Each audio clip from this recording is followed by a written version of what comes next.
그 일본적인 정서가 무엇인지 좀 설명해 주시면 좋을 것 같고요. 그 두 배우께서 각자 맡은 캐릭터는 또 어떤 인물이고 매력이 뭔지도 꼽아주시면 좋겠습니다. 일본은 아무래도 조금 더 이렇게 좀 정제되어 있는 정서가 확실히 있었거든요. 이제 저희가 이제 감독님과 작가님과 처음 이제 대본 회의를 할 때 작가님이 이제 일본의 그 불륜씬, 다른 드라마에서의 불륜씬을 하나 보여주신 게 있었는데, 그 자리에 그 남편의 내연녀와 남편과 그 부인이 한 자리에 앉아서 그냥 차를 마시면서 얘기를 나누는 거예요. 그래서 이제 그걸 보고 감독님과 저는 굉장히 깜짝 놀라서, 아니 왜 와이프가 저 내연녀의 뺨을 안 때리냐, 왜 저렇게 차분하게 얘기하냐라고 했는데, 그게 이제 약간 일본의 정서라고 좀 얘기를 해주시더라고요. 그래서 이제 그런 부분들에 좀 이제 그런 부분들이 대본에도 많이 이제 좀 녹여나게 돼서, 네, 조금 더 정제돼 있는 감정이라고 해야 될까요? 그렇게 표현이 됐습니다.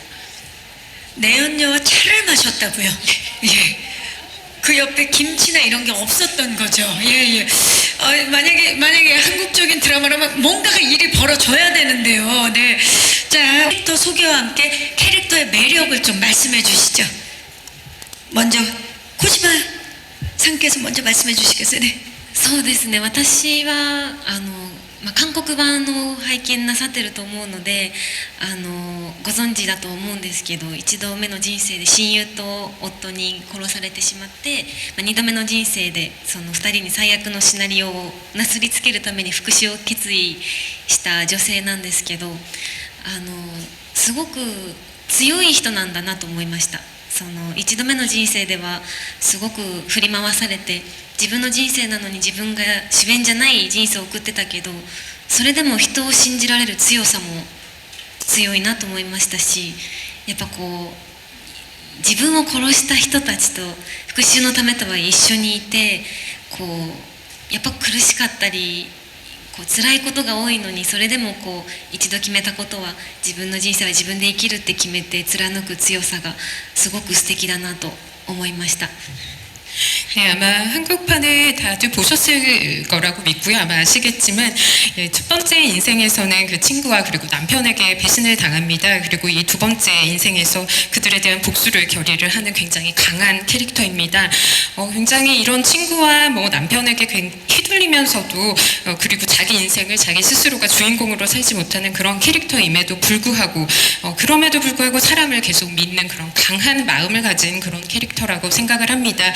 그리고 아무리 복수를 위해서라고는 하지만 자신을 이제 죽음으로 몰아간 이 사람들과 계속 얽히면서 자기가 한번 정한 것은 끝까지 밀어붙이는 굉장히 강한 신념을 가진 그런 여성입니다. 네. 자, 그렇다면 우리 사토 타케루님.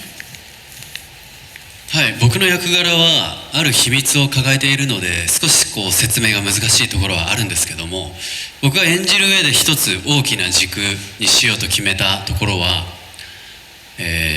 ミサという女性を幸せにするためにこの命を使うと決めている男、そこを軸にしたらきっとこの役柄は魅力的になっていくかなと思ってそう決めて演じました。 제가 맡은 역할은 이제 한 가지 이제 비밀을 안고 있기 때문에 좀 설명을 드리기는 쉽진 않을 것 같습니다. 근데 저는 이제 연기를 하는 데 있어서 한 가지 좀 커다란 좀 중심축을 저는 좀 만들기로 했어요. 그래서 이 미사라는 이제 그 여인의 이제 행복을 위해서 내 목숨을 사용을 하겠다, 그렇게 해서 결심을 한 남성입니다. 그래서 이 중심축을 잘 갖고 간다면은 이 캐릭터는 분명히 그래서 매력적인 캐릭터가 될 것이라고 생각을 하고 연기를 했습니다. 이미 눈빛이 굉장히 매력인데요. 네. 또 질문 있으신 기자님? 네, 마이크 전달해 드릴게요, 기자님. 중앙에 조금 전에 손 들어 주셨던 기자님. 네.